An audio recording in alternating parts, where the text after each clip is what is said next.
Hi friends, welcome back to channel. ഇന്ന് നമ്മൾ കാണാൻ പോകുന്നത് സീക്രട്ട് ലവറിൻ്റെ 10ാമത്തെ എപ്പിസോഡാണ്. അതായത് ഫൈനൽ എപ്പിസോഡാണ്. എപ്പിസോഡ് സ്റ്റാർട്ടിങ്ങിൽ തന്നെ കാണിക്കുന്നത് ജുന്നാണെങ്കിൽ ടൂവിനെ വിളിച്ചുകൊണ്ട് നേരെ അവൻ്റെ വീട്ടിലേക്ക് വരുന്നുണ്ട്. വീട്ടിനകത്തേക്ക് കയറുന്നതിന് മുന്നേ തന്നെ ജുന്നിന് ടെൻഷൻ ഉള്ളത് കണ്ടിട്ട് അതിനെപ്പറ്റി ടൂ അവനോട് ചോദിക്കുന്നുണ്ട്. എന്തായാലും നേരെ അങ്ങ് വീട്ടിലേക്ക് കയറി ചെല്ലുന്നുണ്ട്. കൈയും പിടിച്ചുകൊണ്ട് തന്നെയാണ് പോകുന്നത്. ചെല്ലുമ്പോൾ അമ്മയും അച്ഛനും ചേട്ടനും അവിടെയുണ്ട്. ഇവരെ വരവ് കാണുമ്പോൾ തന്നെ ചേട്ടന് കാര്യം മനസ്സിലാവുന്നുണ്ട്.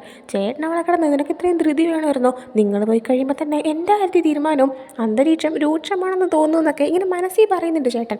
അതായിട്ട് അവൻ തന്നെ അച്ഛനും അമ്മയും എന്താ സംഭവം എന്നുള്ള രീതിയിൽ ഇങ്ങനെ നോക്കുന്നുണ്ട്. ആ സമയം ജുന്നാണെങ്കിൽ എനിക്ക് ഇങ്ങനത്തെ ഒരു കാര്യം പറയാനുണ്ടെന്ന് പറഞ്ഞിട്ട് പറയാനേ തുടങ്ങുവാണ്. എന്നാൽ അപ്പം തന്നെ അച്ഛനും അമ്മയും ഞങ്ങൾക്കെല്ലാം അറിയാം, ഞങ്ങൾക്ക് നേരത്തെ അറിയാമായിരുന്നു എന്ന് പറയുന്നുണ്ട്. ജുന്നപ്പോൾ അതിന് ഞാൻ ഒന്നും പറഞ്ഞില്ലല്ലോ എന്ന് പറയുമ്പോഴത്തേക്കും നീയും ടൂവും ഡേറ്റിംഗ് ആണെന്നും നീ അത് പറയാനായിട്ട് ഞങ്ങൾ കാത്തിരിക്കുമായിരുന്നെന്നും അവർ പറയുന്നുണ്ട്. ചേട്ടൻ ആ സമയം മനസ്സിലിങ്ങനെ വിചാരിക്കുന്നുണ്ട്, അപ്പോൾ വീട്ടിൽ പ്രശ്നമൊന്നും ഇല്ലേ, ഞാൻ സേഫ് ആണോ എന്നൊരു രീതിയിലൊക്കെ. അതായിട്ട് അവൻ തന്നെ ജുന്നാണെങ്കിൽ അപ്പം നിങ്ങൾക്ക് നേരത്തെ അറിയാമായിരുന്നല്ലോ എന്ന് പറയുമ്പോഴത്തേക്കും ഉറപ്പായിട്ട് ഞങ്ങൾക്ക് അറിയാമായിരുന്നു അവർ പറയുന്നുണ്ട്. എന്നാൽ ജുന്നുണ്ടെ കരയാനേ തുടങ്ങാണ്. ആ സമയം അമ്മേച്ചനും എന്തു വെച്ച് നീ എന്തിനാ കരയുന്നതെന്ന് ചോദിക്കുമ്പോൾ അവനാണെങ്കിൽ സോറി, ഞാൻ നിങ്ങളുടെ ഇത്രയും കാലം കള്ളം പറഞ്ഞില്ലേ, ടൂയും ഞാനും ഒരുമിച്ച് താമസിക്കുന്നത് ഇന്റേൺഷിപ്പ് നടക്കുന്ന ഓഫീസ് ദൂരെ ആയതുകൊണ്ട് പോയി വരാൻ പാടെന്ന് കള്ളം പറഞ്ഞിട്ടല്ലേ. എന്നാൽ ശരിക്കും അങ്ങനെയൊന്നുമല്ല, എനിക്കും അവനും ഒരുമിച്ച് നിൽക്കാൻ വേണ്ടിയിട്ടായിരുന്നു, ഐ എം സോറി എന്ന് പറയുന്നുണ്ട്. എന്നാൽ അച്ഛനും അമ്മയാണെങ്കിൽ അയ്യോ ഒന്നും കുഴപ്പമില്ല, നീ നല്ല മെച്യൂരിറ്റി ഉള്ളൊരു കുട്ടിയാണ്, പിന്നെ നീ ഞങ്ങളുടെ അടുത്ത് അങ്ങനെ കള്ളമൊന്നും പറഞ്ഞിട്ടില്ലല്ലോ, ഇത് അത്ര വലിയൊരു കള്ളമോ അല്ല എന്നിങ്ങനെ പറയുന്നുണ്ട്. അങ്ങനെ അവനെ അതൊക്കെ ഓരോന്ന് പറഞ്ഞ് അവർ സമാധാനിപ്പിക്കുന്നുണ്ട്. ആ സമയം ചേട്ടൻ അപ്പം നിങ്ങൾക്കെല്ലാം നേരത്തെ അറിയാമായിരുന്നു, അറിയാത്തതായിട്ട് ഞാൻ മാത്രമേ ഉണ്ടായിരുന്നുള്ളൂ അല്ലേ എന്നിങ്ങനെ എല്ലാവരുടെ കൂടെ ആയിട്ട് ചോദിക്കുന്നുണ്ട്. അതിനുശേഷം പിന്നീട് എന്തായാലും ടൂ ബാൽക്കണിയിൽ ഇങ്ങനെ നിൽക്കുന്ന ടൈമിന് ചേട്ടൻ അങ്ങോട്ടേക്ക് വന്നിട്ട് നിനക്ക് അവന് ശരിക്കും ഇഷ്ടമാണോ, നീ അവനെ പൊന്നുപോലെ നോക്കിക്കോളാം എന്നൊക്കെ ഇങ്ങനെ ചോദിക്കുന്നുണ്ട്. ആ സമയം ടൂ പറയുന്നുണ്ട് എനിക്ക് അവൻ ഒത്തിരി ഇഷ്ടമാണ്, അവൻ എവിടെയാണുള്ളത്, ആ സ്ഥലമാണ് എൻ്റെ വീടെന്നൊക്കെ. ആ ടൈമിന് അപ്പോൾ ഇത് നിൻ്റെ വീടല്ലേ എന്നിങ്ങനെ ചോദിക്കുമ്പോൾ ടൂ അതേന്ന് പറയുന്നുണ്ട് ചേട്ടൻ. ആ സമയം പിന്നെ നീ എന്തിനാണ് എന്നെ ഇങ്ങനെ ശത്രുക്കളെ നോക്കുന്ന പോലെ ഇങ്ങനെ നോക്കുന്നത്, മര്യാദയ്ക്ക് സംസാരിക്കാനായിട്ട് പറയുമ്പോഴത്തേക്കും ടൂ പറയുന്നുണ്ട് അത് പിന്നെ ജുജിന് കുഞ്ഞിലെ തൊട്ടേ ചേട്ടനോടാണ് എന്നെക്കാളും കൂടുതൽ സ്നേഹമെന്ന്. ആ സമയം അവൻ്റെ ചേട്ടൻ ചിരിച്ചിട്ട് അത് പിന്നെ അങ്ങനെയല്ലേ വരത്തുള്ളൂ, ഞാൻ ജുജിൻ്റെ സ്വന്തം ചേട്ടനല്ലേ, നീയാണെങ്കിൽ ഇതും പറഞ്ഞ് ജലസാവണമെന്നൊന്നും അവ അറിയണ്ടെന്ന് പറഞ്ഞിട്ട് രണ്ടും കൂടെ ജോളിയായിട്ട് നിൽക്കുന്നുണ്ട്. അതേസമയം രണ്ടും കൂടെ അവിടെ ബാൽക്കണിയിൽ നിന്ന് സംസാരിക്കുന്നത് വീട്ടിൻ്റെ അതിൽ നിന്ന് ജുന്നും കാണുന്നുണ്ടായിരുന്നു.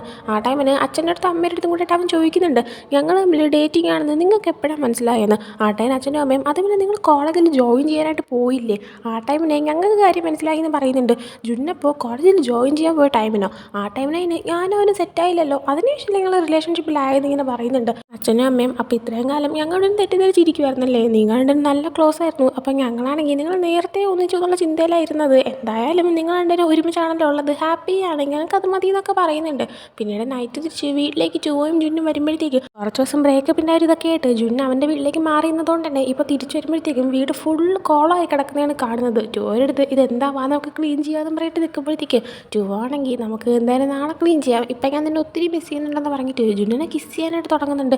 ജുന്നും തടയുന്നൊന്നുമില്ല, അവർ കിസ് ചെയ്യുന്നുണ്ട്, ഇൻറ്റിമേറ്റ് ആവുന്നുണ്ട്. അടുത്ത ദിവസം ജുന്ന് രാവിലെ എഴുന്നേറ്റിട്ട് എന്തോ ഭയങ്കര കാര്യമായിട്ട് അന്വേഷിക്കുന്നുണ്ട്. എന്ന് നോക്കിയിട്ട് അവർ കിട്ടുന്നില്ല. ആ ശബ്ദമൊക്കെ കേട്ടിട്ട് ടൂ എഴുന്നേറ്റിട്ട് എന്താ അന്വേഷിക്കുന്നതെന്ന് ഇങ്ങനെ ചോദിക്കുകയാണ്. ജുന്നപ്പോൾ സോറി ഞാൻ തന്നെ എഴുന്നേപ്പിച്ചോ, ഞാനാണെങ്കിൽ ആ ഒരു മോതിരം അന്വേഷിക്കുമായിരുന്നു നീ എനിക്ക് തന്നത്, അത് ഞാൻ ഇവിടെ വെച്ചിട്ട് തന്നെ പോയത്, അതെനിക്ക് നല്ല ഓർമ്മയുണ്ടെന്ന് പറയാണ്. ടൂ അപ്പോൾ അത് ഞാനെടുത്ത് മാറ്റി വെച്ചതെന്ന് പറഞ്ഞിട്ട് ബെഡിൽ നിന്ന് എഴുന്നേറ്റ് ആ ഒരു സംഭവം എടുത്ത് കൊടുക്കുന്നുണ്ട്. എന്നിട്ട് ജുന്നിനോട് പറയുന്നുണ്ട് അത് പിന്നെ നമ്മൾ ബ്രേക്കപ്പ് ആയില്ലേ, അപ്പം ഞാൻ വിചാരിച്ചു നിനക്കാണെങ്കിൽ ഈ സംഭവം ഇഷ്ടം ഉണ്ടാകത്തില്ല എന്ന്, അതുകൊണ്ട് ഞാൻ തിരിച്ചെടുത്ത് വെച്ചായിരുന്നു, പിന്നെ നീ ഈ മോതിരം എപ്പോഴും ഇടുന്നുണ്ടായിരുന്നില്ല, അപ്പം നിനക്ക് ശരിക്കും ഇത് ഇഷ്ടമല്ല എന്ന് എനിക്ക് തോന്നിയെന്ന് ഇങ്ങനെ പറയുന്നുണ്ട്. ജുന്നാസമയം അതുകൊണ്ടാണോ എനിക്ക് എൻ്റെ അടുത്ത് സ്നേഹം ഇല്ല എന്നൊക്കെ നീ വിചാരിച്ചത്, ഞാൻ അങ്ങനെ ചെയ്യാൻ കാരണം നമ്മുടെ ഒരേപോലത്തെ മോതിരം ഇട്ടിരുന്നു കഴിഞ്ഞാൽ എല്ലാവരും ശ്രദ്ധിക്കും, നമ്മൾ തമ്മിൽ ഡേറ്റിംഗ് ആണെന്ന് മനസ്സിലാവും, പിന്നെ നമ്മളൊരു സെക്കൻഡിൽ എങ്ങാനും ബ്രേക്കപ്പ് ആയി കഴിഞ്ഞാൽ നമുക്ക് ബാക്കിയുള്ളവരുടെ മിണ്ടാനൊക്കെ ഒരു ഓക്വേർഡ് ഫീലിംഗ് ക്രിയേറ്റ് ആവാൻ ചാൻസ് ഉണ്ട്. പക്ഷേ പിന്നീട് നീ എൻ്റെ അടുത്ത് ഒരു ദിവസം പറഞ്ഞില്ലേ ബ്രേക്കപ്പ് എന്ന് പറഞ്ഞ സംഭവം നിൻ്റെ ലിസ്റ്റിലേറ്റ് അവസാനമാണ് കിടക്കുന്നതെന്ന്, അത് കേട്ടപ്പോൾ എനിക്ക് മനസ്സിലായി നീയും ഞാനങ്ങനെ ബ്രേക്കപ്പ് ആവാനൊന്നും പോകുന്നില്ല എന്ന്, അതുകൊണ്ട് തന്നെ ഞാനാണെങ്കിൽ ഈ മോതിരം തിരിച്ചിടാമെന്ന് വിചാരിച്ചേടന്നൊക്കെ പറയുന്നുണ്ട്. അതും പറഞ്ഞ് ജുന്ന് ആ ഒരു മോതിരം ടൂവോടെ കയ്യിലേക്ക് കൊടുക്കുന്നുണ്ട്, തനിക്കത് ഇട്ട് വരാനും പറയുന്നുണ്ട്. ടൂ അപ്പോൾ ജുന്നിനെ കിസ് ചെയ്യാണ്. ജുന്നപ്പോൾ സമയമില്ല നിനക്ക് രാവിലെ ക്ലാസ് ഇല്ലാണെന്ന് പറയുമ്പോൾ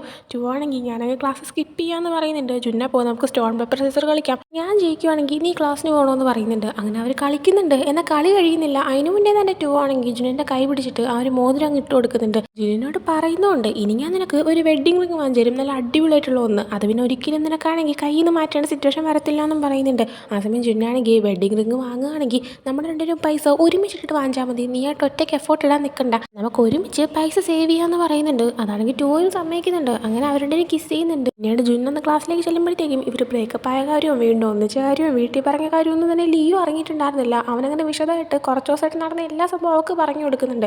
അത് കേട്ട് കഴിയുമ്പോൾ ലിയോ ആണെങ്കിൽ ഇത്രയും സംഭവങ്ങളൊക്കെ ഉണ്ടായല്ലേ, എന്തായാലും അവസാനം എല്ലാം നന്നായിട്ട് തന്നെ മുന്നോട്ട് പോയല്ലോ, നിന്റെ അമ്മയച്ഛനെ സമ്മതിക്കുകയും ചെയ്തു, അതൊരു നല്ല കാര്യമാണ്. പിന്നെ നിങ്ങളെ സപ്പോർട്ട് ചെയ്യാൻ നമ്മളെല്ലാവരും ഇവിടെ ഉണ്ടല്ലോ എന്ന് പറയുന്നുണ്ട്. ആ സമയമാണ് അവരുടെ അടുത്തേക്ക് യുമൈ വരുന്നത്. യുമൈക്ക് കഴിക്കാനുള്ള ഫുഡ് അന്ന് കൊണ്ടുവന്നത് ലിയോ ആയിരുന്നു. അപ്പോൾ എനിക്കുള്ള ഫുഡാണ് അതൊക്കെ ഇങ്ങനെ ചോദിച്ചിട്ട് ലിയുവിൻ്റെ അവളുടെ ഫുഡ് യുമൈ വാങ്ങുന്നുണ്ട്. ആ ഒരു ടൈമിനാണ് ഓപ്പോസിറ്റുള്ള ബിൽഡിങ്ങിൽ നിന്ന് ടുവോയും പിന്നെ ടുവോ ഇൻറ്റേണായിട്ട് വർക്ക് ചെയ്യുന്ന ആ ഒരു കമ്പനിയിലെ ബോസും ഇറങ്ങി വരുന്നത് കാണുന്നത്. അപ്പോൾ രണ്ടുപേരും നടന്നു വരുന്നത് കാണുന്നതും ജുന്നുണ്ടായിരുന്നു ജലസായിട്ട് ഞാൻ ഇപ്പോൾ വരാമെന്ന് പറഞ്ഞ് നേരെ അങ്ങോട്ടേക്ക് പോകുന്നുണ്ട്. അതേ ടൈമിന് തന്നെ ആ ബോസാണെങ്കിൽ ടുവോയുടെ അടുത്ത് വർക്കിൻ്റെ കാര്യം സംസാരിച്ചിട്ട് നിൻ്റെ മറുപടി എന്താണ്, യെസ് ആണോ നോ ആണോ എന്നിങ്ങനെ ചോദിക്കുകയാണ്. അപ്പോഴാണ് നമ്മളൊരു ഫ്ലാഷ് ബാക്ക് കാണിക്കുന്നത്. മുമ്പൊരു ദിവസം ടുവോനെ വീട്ടിലേക്ക് കൊണ്ടുവിടാൻ വന്ന ടൈമിന് അയാളാണെങ്കിൽ ടുവോനെ പ്രപ്പോസ് ചെയ്തിട്ടുണ്ടായിരുന്നു. ടുവോയുടെ കൂടെ റിലേഷൻഷിപ്പിലാവാൻ താല്പര്യമുണ്ടെന്നും അപ്പോഴാണ് തനിക്കിങ്ങനെ ഫീൽ ചെയ്ത് തുടങ്ങിയെന്നറിയത്തില്ല. തനിക്കിപ്പം മറുപടി വരണ്ട, അപ്പോൾ അതൊക്കെ ആലോചിച്ചിട്ട് പറഞ്ഞാൽ മതിയെന്നും പറഞ്ഞിട്ട് അയാൾ പോയിട്ടുണ്ടായിരുന്നു. അങ്ങനെ ഇപ്പോൾ അതിനുള്ള മറുപടി അയാളിപ്പോൾ ചോദിക്കുമ്പോഴത്തേക്കും ടുവോ ആണെങ്കിൽ സോറി എനിക്ക് ജുനിനെ തന്നെയാണ് ഇഷ്ടമെന്ന് പറയുന്നുണ്ട്. ആ ടൈമിന് കുഴപ്പമില്ല, നിങ്ങൾ തമ്മിൽ വീണ്ടും അടിയുണ്ടാകുന്ന ടൈമിനല്ലോ ഞാൻ എൻ്റെ ചാൻസ് നോക്കി വന്നോളാം എന്ന് പറയുന്നുണ്ട്. ആ ടൈമിന് ഇല്ല, എന്നാലും ഞാൻ നിങ്ങളെ ചൂസ് ചെയ്തില്ല, നിങ്ങളെ സ്നേഹിക്കുന്ന ഒരാളെ നിങ്ങൾക്ക് കിട്ടും, എനിക്ക് ജുനിനെ മാത്രമാണ് ഇഷ്ടമെന്ന് പറയുന്നുണ്ട്. ആ ടൈമിൽ തന്നെ ജുന്നി ഇവരുടെ അടുത്തേക്ക് വരുന്നുണ്ട്. ജുന്നിൻ്റെ കയ്യിൽ ഒരു മോതിരം കിടക്കുന്നത് കാണുമ്പോൾ തന്നെ ഇവർ തമ്മിൽ ശരിക്കും നല്ല സീരിയസ് റിലേഷൻഷിപ്പിലാണെന്നുള്ള കാര്യം അയാൾക്ക് മനസ്സിലാവുന്നുണ്ട്. അങ്ങനെ അയാൾ ഓക്കെ ബൈ എന്ന് പറഞ്ഞ് പോകുന്നുണ്ട്. ജുന്ന് ജലസായിട്ടാണ് വന്നതെന്നും കൂടെ മനസ്സിലായിട്ട് ടുവോ ചോദിക്കുന്നുണ്ട് നീ എന്താ ജലസാണോ എന്ന്. ജുന്നപ്പോൾ അതേന്ന് പറയുമ്പോഴത്തേക്കും എങ്കിൽ പിന്നെ നീ എന്നെ അങ്ങ് റൂമിലേക്ക് പൂട്ടിയിട്ടോളാൻ പറഞ്ഞിട്ട് രണ്ടുപേരും കൂടെ അങ്ങ് നടന്നു പോകുന്നുണ്ട്. പിന്നീട് കാണിക്കുന്നത് ടുവോനെ കാണാനായിട്ട് അവൻ്റെ അച്ഛൻ വന്നിരിക്കുന്നതാണ്. ആ സമയം ടുവോ നിങ്ങൾക്ക് എന്താ വേണ്ടതെന്നൊക്കെ ചോദിക്കുന്നുണ്ട്. അച്ഛനപ്പോൾ എനിക്ക് എന്നോട് സംസാരിക്കാനുണ്ടെന്ന് പറഞ്ഞിട്ട് രണ്ടുപേരും കൂടെ ഒരു കഫേയിലേക്ക് ചെന്നിരിക്കുന്നുണ്ട്. അവിടെ ചെല്ലുമ്പോഴത്തേക്കും അച്ഛൻ പറയുന്നുണ്ട് എനിക്കറിയാം ഞാൻ ചെയ്ത തെറ്റാണ്, ഇത്രയും കാലം നിന്നെ ഞാൻ നേരെ നോക്കിയില്ല, നിൻ്റെ അച്ഛനെന്നുള്ള സ്ഥാനത്തിൽ നിന്നെ ഞാൻ ഒഴിവാക്കിയിട്ടേ ഉള്ളൂ. പക്ഷേ ഞാൻ വിചാരിച്ചിരുന്നത് ഞാൻ മുമ്പ് നിന്നെ ഒഴിവാക്കിയതിനെല്ലാം പകരമായിട്ട് നിനക്കൊരു നല്ല ലൈഫ് തന്നു കഴിഞ്ഞാൽ എല്ലാം ശരിയാവുമെന്നാണ്. പക്ഷേ അത് ശരിയാവുന്നില്ല എന്ന് ഞാൻ ഇപ്പോഴാണ് മനസ്സിലാക്കിയത്. നീ എൻ്റെ അടുത്ത് ക്ഷമിക്കണം, നിന്നെ ഞാൻ എൻ്റെ സ്ഥലത്തേക്ക് കൊണ്ടുപോകാൻ വരെ നോക്കിയത് നിൻ്റെ അവിടെ നിൽക്കാൻ വേണ്ടിയിട്ടായിരുന്നു, എന്നാൽ നിനക്ക് ഇവിടെ നിൽക്കുന്നതാണ് കംഫർട്ടബിൾ എന്ന് എനിക്ക് മനസ്സിലായി എന്നൊക്കെ പറഞ്ഞിട്ട് അച്ഛൻ സോറി ചോദിക്കുന്നുണ്ട്. ടുവോ അപ്പോൾ ഇങ്ങനെ അച്ഛനെ കാണാനായിട്ട് ഇടയ്ക്കിടയ്ക്ക് അങ്ങോട്ടേക്ക് വരാമെന്നും പറയുന്നുണ്ട്.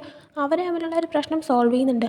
അടുത്ത് കാണിക്കുന്നത് ജുന്നിനെയാണ്. ജുന്നിപ്പോൾ ഇൻറ്റേൺഷിപ്പ് വർക്ക് ചെയ്യുന്ന ആ ഒരു കമ്പനിയിൽ ഇപ്പോൾ വർക്ക് ചെയ്തുകൊണ്ടിരിക്കുന്ന ടൈമിന് എപ്പോഴും വേറൊരു പയ്യൻ ചെയ്യുന്ന തെറ്റിന് ജുന്നിന് വഴക്ക് കിട്ടാറുണ്ടെന്ന് ഞാൻ പറയാറില്ലേ, ആ വഴക്ക് കൊടുക്കുന്ന ആൾ ഇപ്പോൾ അവനെ കാണാനായിട്ട് വിളിക്കുകയാണ്. അയാളുടെ പേര് ജെഫ് എന്നാണ്. സോ അവൻ അങ്ങോട്ടേക്ക് ചെല്ലുന്നതും ഇയാൾ ചോദിക്കുന്നുണ്ട് ലാസ്റ്റ് ചെയ്ത പ്രോജക്റ്റ് നന്നായിരുന്നു, അതുകൊണ്ട് തന്നെ നിൻ്റെ അടുത്ത് മാനേജർ ചോദിക്കാൻ പറഞ്ഞു നിനക്കാണെങ്കിൽ ഗ്രാജുവേഷൻ കഴിഞ്ഞിട്ട് ഇവിടെ വർക്ക് ചെയ്യാൻ താല്പര്യമുണ്ടോയെന്ന്. ആ ടൈമിന് ജുന്നാണെങ്കിൽ എനിക്ക് താല്പര്യമില്ല എന്നുള്ള രീതിയിൽ അവൻ കംപ്ലീറ്റ് ആക്കിയ ഫയൽസ് എല്ലാം അവിടെ അങ്ങ് ദേഷ്യത്തിൽ വെച്ചിട്ട് ഇറങ്ങി പോകുന്നുണ്ട്. അങ്ങനെ പിന്നീട് നേരെ ജുന്നും ടുവോയും കൂടെ ആയിട്ട് അവർ വർക്കെല്ലാം കഴിഞ്ഞിട്ട് ജുന്നിൻ്റെ പാരൻസിൻ്റെ കടയിലേക്കാണ് ചെല്ലുന്നത്. അവിടെ ഇങ്ങനെ വർക്ക് ചെയ്തുകൊണ്ടിരിക്കുമ്പോഴത്തേക്കും ടുവോ ചോദിക്കുന്നുണ്ട് ഗ്രാജുവേഷൻ കഴിഞ്ഞിട്ട് നിനക്ക് അവിടെ വർക്ക് ചെയ്യേണ്ടെന്ന് ഉറപ്പാണോ, ഇക്കാലത്ത് ജോലിയൊക്കെ കിട്ടാനായിട്ട് ഭയങ്കര പാടാണെന്ന്. ജുന്നപ്പോൾ വെറുതെ ആവശ്യമില്ലാതെ തെറ്റ് ചെയ്യാത്തവരെ വഴക്ക് പറയുന്ന ഒരു കമ്പനിയിൽ ജോലി ചെയ്യാനായിട്ട് എനിക്ക് തീരെ താല്പര്യമില്ല എന്ന് പറയുന്നുണ്ട്. അതിനുശേഷം അവരാണെങ്കിൽ കടയിൽ ഇങ്ങനെ വർക്ക് ചെയ്ത് കണ്ടിന്യൂ ചെയ്യുന്നുണ്ട്. ആ ടൈമിന് അവിടെ നിന്ന് കസ്റ്റമർ ഇവരെ രണ്ടുപേരെയും കണ്ടിട്ട് ജുന്നിൻ്റെ അച്ഛൻ്റെ അടുത്ത് ഇവിടെ വർക്ക് ചെയ്യുന്ന 2 സ്റ്റാഫും കാണാൻ ഭയങ്കര സുന്ദരന്മാരാണല്ലോ എന്ന് പറയുമ്പോൾ സ്റ്റാഫല്ല അതെൻ്റെ മക്കളാണെന്ന് ഇങ്ങനെ അച്ഛൻ പറയുന്നുണ്ട്. അതേക്കുമ്പോൾ ജുന്നാണെങ്കിൽ ടുവോയുടെ അടുത്ത് കണ്ട എൻ്റെ അച്ഛൻ നിന്നെ മോനെന്ന് പറഞ്ഞു, നമുക്ക് നമ്മുടെ ഇൻറ്റേൺഷിപ്പ് എല്ലാം കഴിയുമ്പോൾ ഒരു ട്രിപ്പ് പോകാമെന്നൊക്കെ പറയുന്നുണ്ട്. ആ ടൈമിന് ഓക്കെ നമുക്ക് പോകാമെന്ന് പറയാണ്. അങ്ങനെ പിന്നീട് ഒരു ദിവസം ജുന്നും ടുവോയും കൂടെ ആയിട്ട് പുറത്തേക്ക് കറങ്ങാൻ പോകുന്ന ടൈമിന് എനിക്ക് ആ ഒരു മൊമെൻറ്റിലാണ് നിന്നെ ഇഷ്ടപ്പെട്ടതെന്ന് ഇങ്ങനെ ടുവോ പറയുന്നുണ്ട്. ജുന്നപ്പോൾ ഏത് മൊമെൻറ്റ് എന്ന് ചോദിക്കുമ്പോൾ നമ്മളൊരു ഫ്ലാഷ് ബാക്ക് കാണിക്കുന്നുണ്ട്. ടുവോയുടെ അമ്മ അവനെ ഇട്ടിട്ട് പോയതിന് ശേഷം ജുന്നാണ് എപ്പോഴും അവൻ്റെ കൂടെ നിന്ന് അവനെ സമാധാനിപ്പിച്ചത്. എൻ്റെ അച്ഛനും അമ്മയും നിൻ്റെ അച്ഛനും അമ്മയാണ്, എൻ്റെ ചേട്ടൻ നിൻ്റെ ചേട്ടനാണ്, പിന്നെ നിനക്ക് ഞാൻ എപ്പോഴും കൂടെ ഉണ്ടാവും എന്നൊക്കെ ഇങ്ങനെ പറഞ്ഞു. ആ ഒരു മൊമെൻറ്റിലാണ് ടുവോയ്ക്ക് അവൻ്റെ അടുത്ത് ഇഷ്ടം തോന്നി തുടങ്ങിയത്. അങ്ങനെ ഇപ്പോൾ ആ ഒരു കാര്യം ഇപ്പോൾ ടുവോ പറയുന്നുണ്ട്. ജുന്ന ടൈമിന് ഞാൻ പറഞ്ഞ സത്യമല്ലേ എപ്പോഴും ഞാൻ നിൻ്റെ കൂടെ ഉണ്ടാവും എന്നൊക്കെ പറയുന്നുണ്ട്. ടൈമിന് ടുവോ ആണെങ്കിൽ ജുന്നിൻ്റെ ചെവിയുടെ അടുത്തേക്ക് പോയി നിന്നിട്ട് എന്തോ ഒരു കാര്യം വേണമെന്ന് ഇങ്ങനെ പറയുന്നുണ്ട്. പക്ഷേ ഇതെന്താണെന്ന് നമ്മളെ കേൾപ്പിക്കുന്നില്ല. ജുന്നപ്പോൾ നമുക്കൊരു കാര്യം ചെയ്യാം, സ്റ്റോൺ പേപ്പർ സീസർ കളിക്കാം, ആര് ജയിക്കുന്നോ അയാൾ പറയുന്നത് മറ്റേ ആൾ ചെയ്തു കൊടുക്കണമെന്ന് പറയുന്നുണ്ട്. അങ്ങനെ കളിക്കുന്നുണ്ട്. ഇപ്പോഴും ടുവോ ആണ് ജയിക്കുന്നത്. ആകെ 1-2 തവണ മാത്രമേ ജുന്ന് ജയിച്ചിട്ടുള്ളൂ. എന്നാൽ ഇത്തവണ എന്താ ജുന്ന് ജയിച്ചിരിക്കുകയാണ്. ഉടനെ തന്നെ ജുന്നാണെങ്കിൽ ഞാൻ ജയിച്ചു എന്ന് പറയുന്നുണ്ട്. ടുവോ ഉടനെ തന്നെ അവിടെ നിന്ന് ഓടി പോവാണ് ജുന്ന് പറഞ്ഞ കാര്യം ചെയ്യാതിരിക്കാനായിട്ട്. അങ്ങനെ അവർ എൻജോയ് ചെയ്യുന്നതും കാണിച്ചുകൊണ്ട് ഈ ഒരു സീരീസ് തന്നെ ഇവിടെ എൻഡ് ആവുന്നുണ്ട്. സീരീസ് ആക്ച്വലി ഭയങ്കര ഫീൽ ഗുഡ് ആയിട്ടുള്ള ഒന്നായിരുന്നു. നിങ്ങൾക്ക് ഇഷ്ടപ്പെട്ടു എന്ന് ഞാൻ പ്രതീക്ഷിക്കുന്നു. അഭിപ്രായങ്ങൾ എന്തായാലും കമൻറ്റ് ബോക്സിൽ പറയാനായിട്ട് മറക്കരുത്. പുതിയ അടിപൊളി സീരീസൊക്കെ നമ്മൾ ഉടനെ വരുന്നതായിരിക്കും. സോ ഈ ഒരു സീരീസ് നിങ്ങൾക്ക് ഇഷ്ടപ്പെട്ടിട്ടുണ്ടെങ്കിൽ ലൈക്ക് ചെയ്യുക, ഷെയർ, സബ്സ്ക്രൈബ് ചെയ്യുക. ഒരു വീഡിയോ ആയിട്ട് വരുന്നവരെ ബൈ.